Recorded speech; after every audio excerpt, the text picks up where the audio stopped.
嚟到 Yo 大哥哥廚房，大家好。點解你個名叫大谷谷嘅？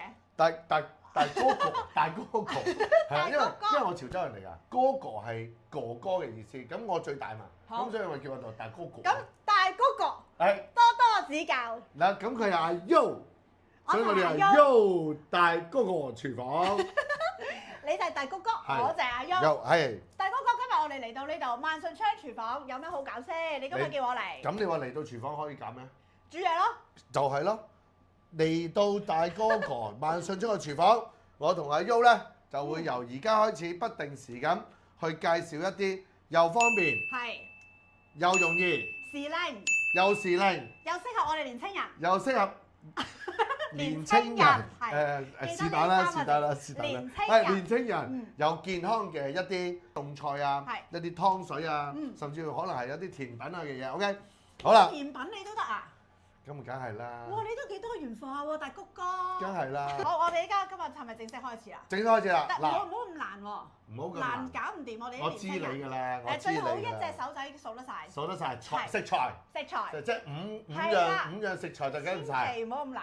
OK， 好，即係多一樣都唔得。唔得，因為啲年青人啊，你知㗎啦，依家生活好繁忙㗎嘛。係。咁如果你要我買咁多嘢嘅話，我搞唔掂㗎嘛。啱。係。如果你5隻手指都搞得掂嘅，咁對於我哋嚟講係好方便。咁都係嘅，啱嘅。咁如果呢家呢啲天氣又適合整啲咩啊？嗱，而家呢個天氣你都知啦，前幾日咧仙勁咁，呢幾日濕度咁高，係。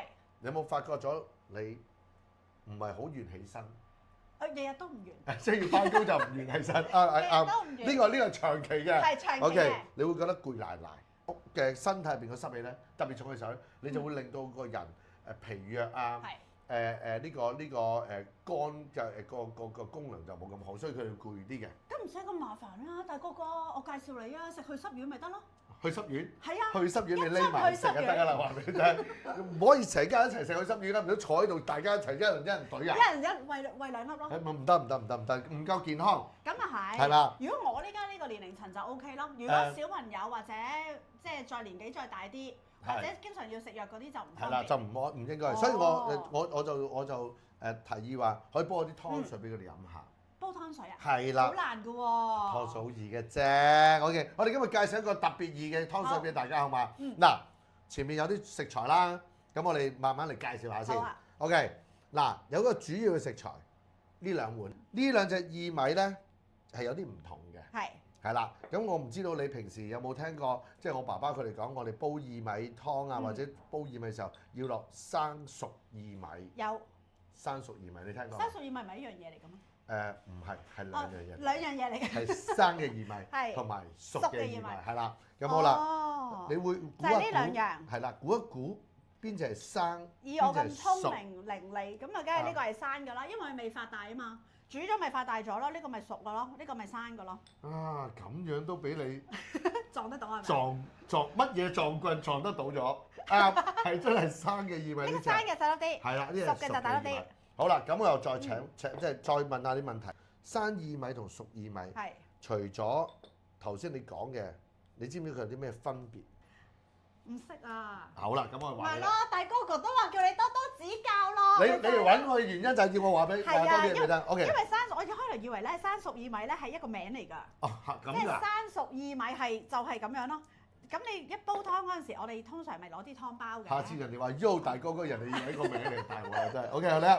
嗱，生薏米同熟薏米咧唔同嘅地方就係，其實生薏米咧，如果以去濕嘅功效嚟講咧，生薏米個功效係好過熟薏米嘅。咁咪落多啲咪好啲啊？但係又唔得喎，因為咧生薏米咧佢偏性係寒涼少少嘅。哦。係啦，咁一啲身體比較虛弱啊、孕婦啊，就唔係好適合用得太多生薏米嘅。所以咧嗱，咁熟薏米咧佢嗰個性情就比較中和少少嘅。咁所以大部分嘅人煲嘅時候咧就會用生薏米同熟薏米撈埋一齊。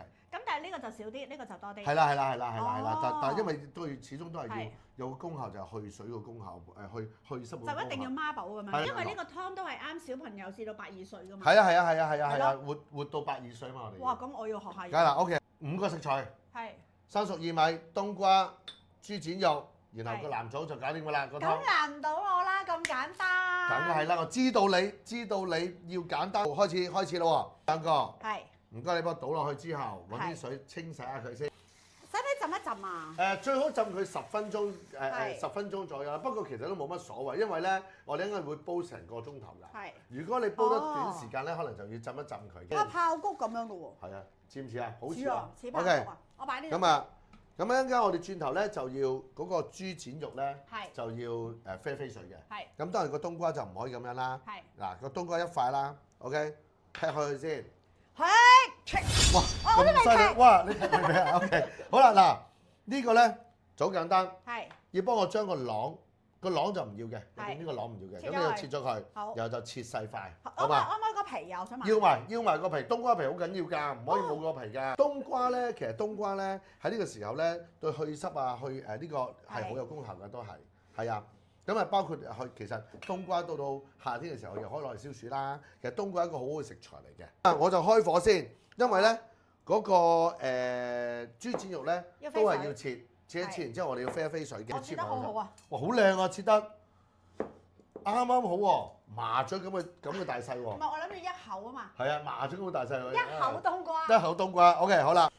個豬展肉都要切。都要切埋。係啦，都要切埋佢。我中意用豬展肉多啲嘅，即係我爸爸都係話豬展肉咧。係咪即係冇咁肥？係啦，冇咁肥。春天咧，其實唔係好啱用太肥膩嘅嘢，濕度高嘅時候脾胃弱啲㗎。係。咁當你用一啲油分太高嘅嘢去煲湯或者煮餸嘅時候咧，係會增加我哋脾胃同埋個肝嗰個負荷㗎，係冇咁好嘅。煲湯就唔會。以為煲湯咧要落啲有骨嘅咧先會有香味。其實咧，正常嚟講咧，如果你平時煲湯係可以嘅，但係點解我今日會攞豬展就係頭先我啱啱講咗啦，因為豬骨咧始終肥啲，係啦。咁當你用肥膩嘅嘢去煮湯嘅時候，而家喺呢個時令喺呢個時節嚟講，其實係唔係咁好嘅，係啦。咁所以清啲，係啦，再清啲可以，因為咧嗱，你如果你喺春天嘅時候啊。好多人煲湯，點解會有人煲鯽魚湯啊？係啊！係因為佢用魚啊嘛，佢清脂啊嘛，佢唔會咁佢個負係啦個係啦。咁使唔使啲水要落啲鹽，要落啲剩㗎？我 OK 嘅，我就咁落嗰個水就 OK 嘅，係嗰陣水就 OK 嘅，係啊，熱水落就得㗎啦。OK， 咁咧我又分享下啦。其實我哋由今日開始，我哋做嘅節目咧，純粹都係同啲朋友仔一齊分享下一啲煮飯嘅經驗啊。我哋又唔係好犀利，係咪先？我哋唔係好似阿咩爺或者咩媽佢哋咁勁㗎嘛，係咪先？係啦，我哋純粹分享，係啦。如果你哋覺得我哋煮得唔好，你都話翻俾我哋聽喎。係喎，唔好笑喎。係啊。搞唔掂喎。OK， 咁好啦，飛完水㗎啦，咁我哋就。跟住我咪要去洗佢啊？係啦，就咁就倒咗啲水，係啊，沖就得㗎啦。好啊，然之後就5個材料就齊晒咯喎。我哋就睇到5個材料啦。係。1、2、3、4、5個材料。係。咁樣咧，我就全部將所有材料掉晒落煲度。係。呢個煲咧，大約可以放到1.5 litre 水左右嘅。咁幾多個人飲啊？其實咧，嗱。有幾多碗啊？我呢度煲完出嚟咧，最少夠一屋企人飲㗎啦。哦，一人一碗。4到6個人都 OK 㗎啦。係。係啦，咁但係咧，有啲人咧。嗱，我煮飯咧就靠經驗嘅，經驗好唔好我就唔知。同我媽咪一樣。係啦，呢叫咩啊？隨意嘅，隨意門嚟嘅。總之你想濃啲，你咪落少啲水咯。哦。你想稀啲，咪落多少水咯。咁但係我覺得咧，煮嘢食咧靠個心嘅啫。真係。因為點解咧？因為其實你屋企煲嘢唔使咁複雜。係。其實我覺得你咁樣五個材料，我覺得非常之好。好，夠㗎啦。咁我哋就嗱，我哋就落咗水。有冇話落邊啲先後㗎？冇咩所謂嘅，我落晒落，然後加完水之後就攞去煲，煲滾咗之後較細火，再煲多佢1個鐘頭。OK， 咁我哋而家落咗落，我哋即係加水落，好嘛？係。開大火，煮滾咗佢之後，咁我哋就。熄細火啦。OK。今日唔止一個湯係咪啊，大哥哥？你叫我嚟，淨係教我煲一個湯唔得喎，你教我煮多個餸好啲喎。咁啊，要有得食有得飲。啱。好唔好先？好。大哥哥，嗱湯呢家咧就煲好咗啦，係咪？咁我哋而家就等飲啦，係咪先？咁我想問你，今日有冇多個餸菜可以教我整啊？咁梗係有啦，你咁彩色，你諗下。哇！我知道你原來呢個係真係教我煮㗎。梗係啦，唔係裝飾品嚟嘅。唔係啊，你以為裝飾品係咪？係啊，你見到人哋啲餐廳咧放幾嚿嘢喺度咧，又裝飾品又唔同色喎。就專登今日介紹俾你一個介紹一個好特別嘅菜式俾你，有簡單嘅菜式。有幾特別先？有幾特別？你中唔中意海參？哇！海參中意，但係海參咧，即係話就話中意，但係海參呢家嘢咧唔係講玩，又要發又要成，係搞唔掂，係咪先？同埋我知道海參好，咁但係唔識發咁點算？嗱咁樣啦，咁樣先唔好話我先唔教你點樣發，你先話咗俾你知唔知海參有咩好處先？我知，嗱食海參唔會肥，唔會有脂肪，亦都係好低嘅，基本上係零膽固醇，係咪啊？同埋對身體好，如果老人家嘅話容易吸收。OK，啱唔啱啊？可唔可以咁講啊？都係，你頭先講到嘅嘢都有。嗱，第一佢係低膽固醇啦，無定膽固醇啦，零脂肪啦。係啦。咁佢有抗氧化作用啦。係。佢可以清理血管啦。仲可以清理血管。係啦，佢亦都係會降低膽固醇。佢除咗冇膽固醇，佢係會降低。係啦。有研究啊。食海參仲可以有抗癌嘅作用。哇，咁好㗎！其實而家咧，香港咧某醫院啊，即係某間醫院佢好多有患疾嘅人喺入邊，佢哋都去俾佢食海參。哦，係啦，咁所以海參係一個好好嘅食材。喂，咁大哥哥啊，海參咧，喂你萬順昌世家嚟㗎嘛？係。海參有好多種㗎喎，咁點揀啊？如果我日常生活食嘅啫，咁我係食咩 level 又同埋點樣揀啊？我嘅見解就係，你唔一定成日都食晒啲貴嘢。你可以食一啲平嘅，你可以食一啲澳洲嘅，可以食一啲非洲嘅，因為佢每個係啦，咁你可以食一啲印尼嘅都有，唔同國家有唔同嘅海參。咁如果我平時食開咁細條嗰啲咧，你咪成日介紹我嘅，嗰啲係咪日本啊？係啊，日本關東參又有啦，關東參又有啦，係啦。咁啊，你有我哋平時有篤參啦，有呢啲呢個叫咩參啊？嗱，呢隻係條，赤條，係啦，赤條亦都係一種海參嚟嘅。OK， 香港好多人食篤參啦，係啦，所以其實唔同嘅海參咧，篤參係咪大條？大條啲，同埋肥嘟嘟啲，係啦，厚身少少，厚肉啲，係啦。咁啊，今日就揾咗一啲我哋本身化好咗俾人哋嘅。哦，呢啲係化好㗎？係啊，化好咗㗎啦，化好咗啦。哦，你唔係成日話俾我聽，你話係啊？唔係唔想食啊！我淨係聽到你講發嘅過程，我頭都暈。發海參咧，其實都唔難嘅，喺我心目中。呢家講唔講得啫？嗱，好簡單嘅啫。嗱，我講個程序俾你聽就得嘅。嗱，先蒸，浸完，再蒸，開肚。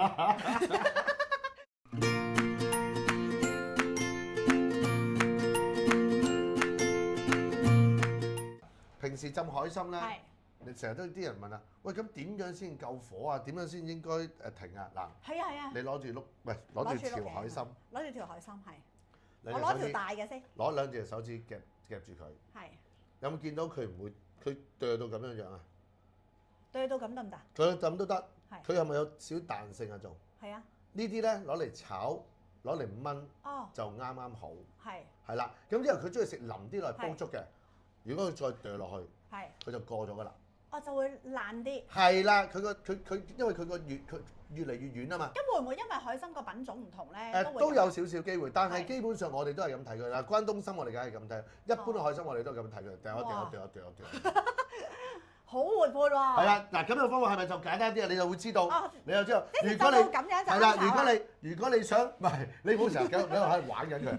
你其實如果你係會諗住預咗佢會燜耐啲嘅咧，可能就會再彈身少少，就唔好再向下啦。哦，係啦。即係我呢家呢一個咁樣彈性就要嚟炒㗎啦。咁如果我呢個就再硬翻少少嘅話咧，就燜係啦，都得㗎啦。如果要煲粥呢個都得。係呢個都得㗎啦。我想問，有啲人咪抌落去煲湯嘅，有啲朋友仔或者煲粥嘅。係。咁使唔使煲好耐？其實最後先擺落去㗎。多數嗱，因為海參本身冇味㗎，本身佢冇味。啱啱要靠。咁如果你話喂，我想要吸味吸耐啲咧，你咪落耐少，但係因為如果火大咧，再落得太耐咧，佢一樣會腍，一樣會瀉㗎，有啲。哦，咁所以就要最後10分鐘左右啦，15分鐘就係啦，就攞翻上嚟，即係先放落去。咁如果燜嘢嘅話，都係成盤燜好晒，最後嗰陣時先擺去。係啦，就擺落，然後咧可以熄完火之後，慢慢俾佢再索味。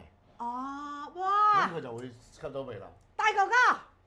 Okay. 哇，勁啊！我哋都係有大哥哥冇難度。OK， 我哋都係分享下。好啦，咁我哋就嚟啦噃。今日咧我就介紹一個叫做，我知道阿 Yo 你係好，包括你嘅你唔係你要 keep fit， 你嘅人生係好精彩嘅，好色彩繽紛嘅。係啊。咁你嘅笑容都色彩繽紛嘅，所以我今日咧整咗一個同你好有關係嘅，叫做五色蔬菜炒海參。咁簡單？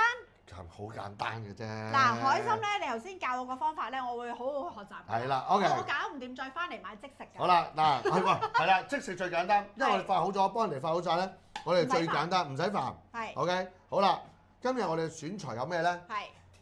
你應該都知道㗎啦。青椒、黃椒。係啦。紅椒。三種椒，三色椒，係啦，你知啦，佢哋有好豐富嘅菜青素啦，有抗氧化作用啦，有好重嘅維他命啦，係啦，所以呢三種椒係同埋食蔬果好非常。係啦，係好椒嚟嘅。OK， 好啦，好椒，出椒。嗱，咁呢個你知係咩啦？紅蘿蔔咯。紅蘿蔔咁更加知啦，對眼睛好啦，亦都係胡蘿蔔素啦。係。好啦，呢個真係呢個就犀利。呢個我嗱周街咧，平時嗰啲高級超級市場咧就見開㗎，但係我真係未食過。呢個咩菜？呢個係國外嘅，呢個叫做人哋叫做高山西菜。咁其實咧，西菜你唔好我一西菜你就笑啦真係。唔係，佢係真係真嘅，但係佢有另外一個名叫做牛油生菜。哦。係啦 ，OK， 好啦。咁啊，好簡單啫，先將啲材料切開佢。係，好。嗱，我呢家切住菜先啊，大哥哥。好啊，唔好見你啲刀手嚟喎你。嚇，劍法唔錯，係咪刀法唔錯？刀法唔錯。玩我啦。嗱，咁啊，呢個點切啊？三椒就我哋用一半夠啦。係用一半夠啦。係。切1毫米絲得唔得？嚇，1毫米啊？1毫米要攞把尺嚟度喎。切翻絲啦，切。個海參我想問你咧，你會點樣切㗎海參？如果你煮呢啲嘅話，唔好切太細塊，唔好切嘅有口感係咪？嗱係啊，嗱你大約呢條啦，如果呢條咧切斜係啦，3條咗啦，啱啦，差唔多啦。哇！切海參係冇難度。係啦，就算咧你嫌佢麻煩咧，好似我爸爸咁，即係爺爺啊，佢咧就係朝頭早咧就會解凍海參，攞少少豉油加 wasabi， 咁就掂少少咁嚟食，成條。好正喎！係啊，就咁噶嘛，咁啊最簡單啦，唔使煩。係。OK， 好啦。小朋友，我又想問下，小朋友食唔食得㗎？梗係食得啦，小朋友梗係食得啦。如果2、3歲嗰啲。兩樣食得，你咪煲粥食咯，都可以噶嘛。咁我哋就 OK 咯喎。因為時間關係，個鑊已經洗乾淨啦。誒，我哋要準備咗蒜頭同埋準備咗。等陣先，係啦，係我哋為時間關係。我哋就準備咗啲薑同埋啲蒜頭，但係我覺得啲蒜頭就唔夠多嘅，咁唔緊要。可以再落多啲。可以落多啲。如果你想個蒜頭味多啲咧，你係落多少少。咁有啲人唔係好中意蒜頭味。即係落啲葱頭啊！如果中意落葱頭。係啦，落葱頭都得嘅。葱段啊。葱段又得，你可以落一啲嗰啲叫洋葱又得。啊係喎，切啲紫洋葱。係啦，紫洋葱又白洋葱又得，冇問題嘅。隨你自己。係啦，其實隨你自己嘅啫。OK，嗱咁我哋落少少油之後咧，將嗰個蒜頭同埋個薑咧就爆香佢先。OK。因為咧我哋有翻多少菜㗎，所以其實可以落翻少少。要拍一拍。OK。係。咁我哋就落翻少少呢個叫做蒜頭、葱頭就隨你自己啦，葱段嗰啲。咁如果係嘅話，咪可以又落啲。如果中意食辣嘅，就加啲辣椒油。係啊，加我哋隻辣椒醬又得，加你嗰隻辣椒醬，又或者落啲 XO 醬。係，冇錯。即係乜都得㗎咯喎。乜都得啊！其實最緊要，我覺得煮餸咧有陣時咧係真係睇自己想要啲咩嘅啫。即係你話喂唔係喎，我中意食有少辣又得，但係我提議人哋而家呢個時候咧，呢個春天呢個時候咧，唔好食咁多太辣嘅嘢。都係嗰句啦，就係因為你脾胃弱嘅時候咧，你係會，如果你辣嘅嘢咧係會令到對個肝啊對其他唔係咁好咧，咁我就即係盡量唔好。唔好傷佢。係啦，唔好傷佢，咁盡量就唔好食太多辛辣嘅嘢啦，一啲油膩嘅嘢啦，就暫時唔好啦。盡量食啲清啲。係啦，去到3月零，即係去到復活節再啦，係啦，差唔多就差唔多就好啲啦。哦，所以呢一段時間都係飲住冬瓜湯先。係啦，飲冬瓜湯先，或者一啲清少少嘅嘢，好啦，嚟啊，咁我哋就差唔多時候就嚟爆佢啦噃。好啊。俾個。我同你買埋。好。有水啊！我驚你彈油啊。我最多都係。你唔好揈過嚟我度啊！彈啲咩啫？係。嚟啦，咁啊，先爆香呢個先。係。嗱，爆香咗呢個之後咧，我哋就會煮一煮啲菜。好啊。煮一煮啲菜之後，最後先落去。因為其實基本上佢都已經係熟㗎啦。佢熟㗎啦，只係爆翻香少少味啫嘛。係。OK。好。啊，聽到啲聲就開始。可以爆香咗先。係啦，爆香少少先，爆香少少先。咁我就會先落啲紅蘿蔔，好，再落青椒，好，最後先落菜，因為菜係最容易。唔好落住，等佢爆香咗先。係咪啊？你嗌我就嚟㗎啦。我而家準備定晒先。你細啲喎，你冇一嘢劈落去喎。你又知係啊，我驚啊，大佬！我哋唔知你哋會點啊嘛。我驚你又驚佢，然後你又掉落去，咁我真係驚過你啦。嚟啦，落得啦，呢個落咗先啦。我呢家咧，我對你幾好啊！我索水先。索水先啊，唔使驚，你放心。好，跟住呢個擺咗落去先。係啦。紅蘿蔔先。紅蘿蔔先。係。嗱，鹽嗰啲係最後先落啦嚇，紅蘿蔔先，然後就可以落呢個叫做青椒嗰啲㗎啦。青椒、紅椒。青椒、紅椒三椒一齊落都得，係嘛？一齊落。係啊，落埋落啊！最後就落菜。係啦，最後先。其實呢啲餸菜咧，家常便飯好容易。係啊。如果我呢家睇你咁樣，最緊要我最緊要有呢個主菜。最緊要海參啫嘛。係咯。煎一煎佢先，炒一炒佢先。嗱，因為時間關係啊嘛，我哋今日落唔好落咁多嘢噶嘛。係。喂，一半已經夠咯。其實我哋仲有一半。因為咧，其實咧青椒嗰啲咧，唔使話一定要落，一定要去到好，唔係唔使一定要煎到佢話好老嘅，因為其實生食都得噶嘛呢啲，所以我唔會話一定要落到煎到好老㗎。嗯。哇，好香啊！唔好吸佢啦，阿媽話吸咗會黃係咪啊？少少，但係有陣時咧，如果你我阿爸炒菜咧，佢係會臨尾咧會落少少水落嘅。哦，係啊，我媽都有。轉頭落到呢度先。係。係啦。你爸爸煮嘢食多，你媽咪煮嘢食多啊？爸爸。哦，潮州人煮嘢食好叻㗎喎。係啊，我爸爸煮嘢食好勁。係咪啊？可唔可以教我兩句潮州話？好啊，你想要咩？我爺爺傾下偈。你想學咩潮州話？你好靚仔。擼殼蛇殼。擼殼蛇殼。蛇殼。蛇殼啊？蛇殼即係生得好啊！哦，蛇殼即係生得好啊！擼殼蛇殼。咩啊？擼殼蛇殼。擼殼蛇殼。係啦。其實潮州話好難學㗎喎。擼殼蛇殼。係擼殼蛇殼，係擼殼蛇殼。擼殼蛇殼。咁如果話你好靚女咧，你生得好靚女咧？擼殼嘢。擼殼嘢。擼殼嘢。擼殼嘢。嘢係啦，擼殼嘢。你一直講到成隻鵝咁樣嘅。係啊，但係潮州話。蛇喎，同廣州話一樣喎，有陣時咧好多嘢咧都係好多個詞咧都差唔多喎。你好，擼殼。你好，擼殼。擼殼，你好，你好啊，擼殼。擼殼。咁樣你話你可以如果你話好唔好啊？係。呵。呵。好唔好啊？可唔可以啊？呵。又係好。你第時你打俾我就你問我啦，喂。好唔好啊？呵。好唔好？嗰啲咧，好似人哋嗰啲咧咁樣。你又打工啦！好，落埋啲菜落去，又落少少。咁快落啊？係啦，落得㗎啦，落得㗎啦。嗱，你小心彈喎。我哋唔使驚。菜有水喎。係啦。擼殼蛇殼咁啊。擼殼蛇殼，擼殼蛇殼多數男女都得嘅，擼殼蛇殼就男女都得嘅，咁就。擼殼蛇殼。係啦，擼殼蛇殼。因為我驚阿爺爺聽唔明我講咩蛇。我諗住拋鑊啊，真係唔好啦，我驚我唔得㗎。擼殼蛇殼。擼殼蛇殼 ，OK 好啦，咁啊差唔多咧。嗱青菜咧我都唔會煮得佢太咩嘅。使唔使落啲糖㗎？我因為會落啲鹽同埋落少少生抽嘅，我會 OK。你叫我啊？好啊，嚟啦嗱，咁啊落埋個海參落去。咁我哋係啦，而家落埋個海參落去就 OK 㗎啦。海參倒晒落去。全部啦喎。係，全部倒晒落去 ，OK。哇！咁啊要落少生抽，落少鹽。嚟啦喎！嚟啊！你兩下好咯喎。係。你兩下。你嗌我停，我停。嚟。你記得嗌我停。得。停！哇！我幾驚你啊！嗱，落翻少咧，佢吸翻個味啦。好啦，又落翻少少鹽，落多少少啦。落多少少。係啦，落多少少啦。係啦，差唔多噶啦。嗱，差唔多可以上碟噶啦。OK。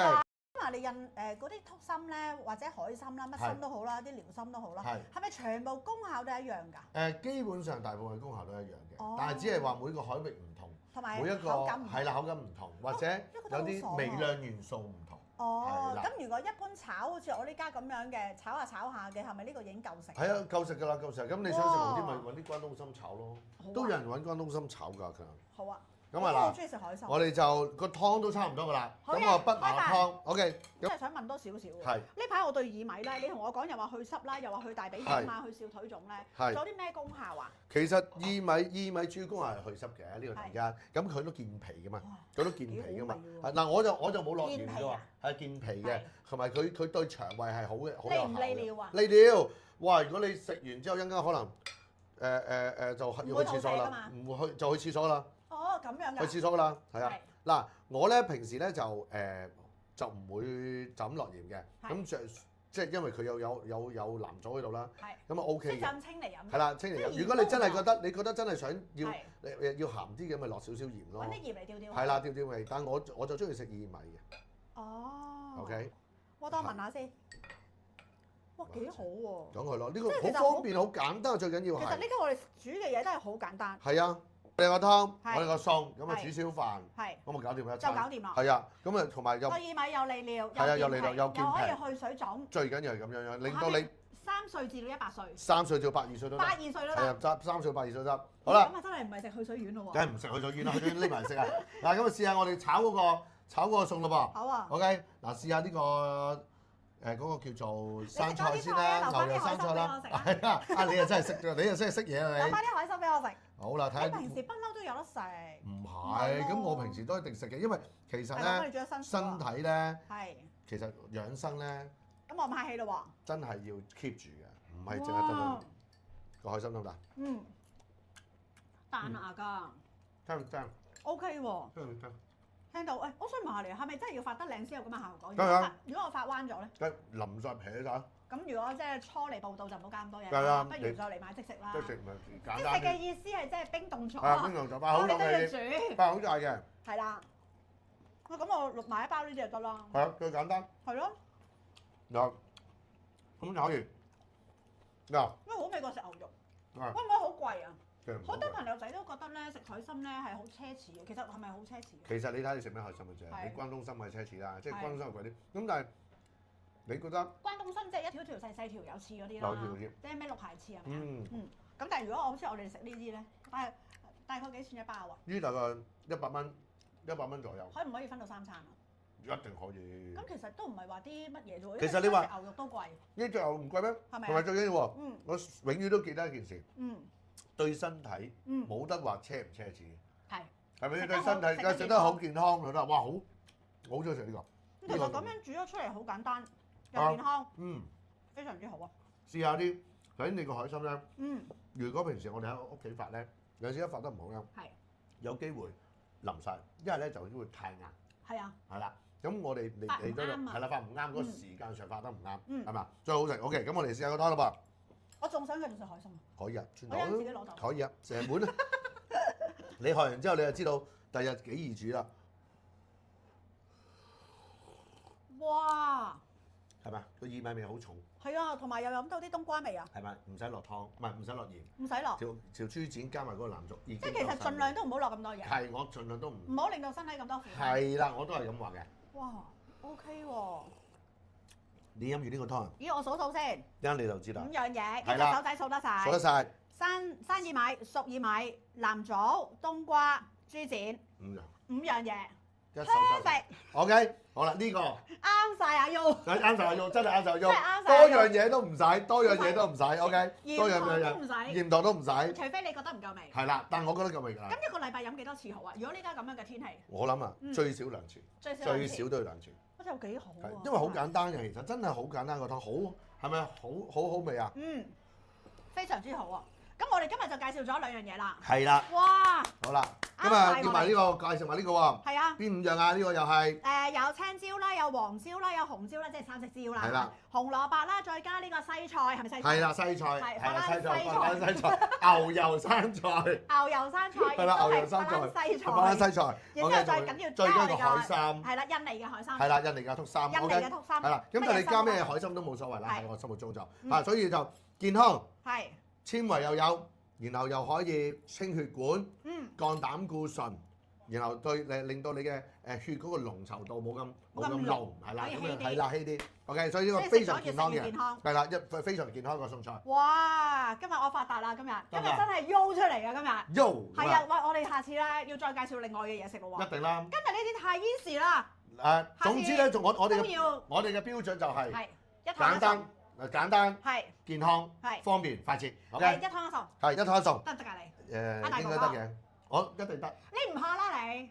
你有爺爺嘛？梗係啦，唔得我再有嫲嫲。係啊，再唔得我哋問下佢，或者如果你哋想試下咩餸菜，想我哋煮咩餸菜俾你哋知咧，俾你哋睇咧 order。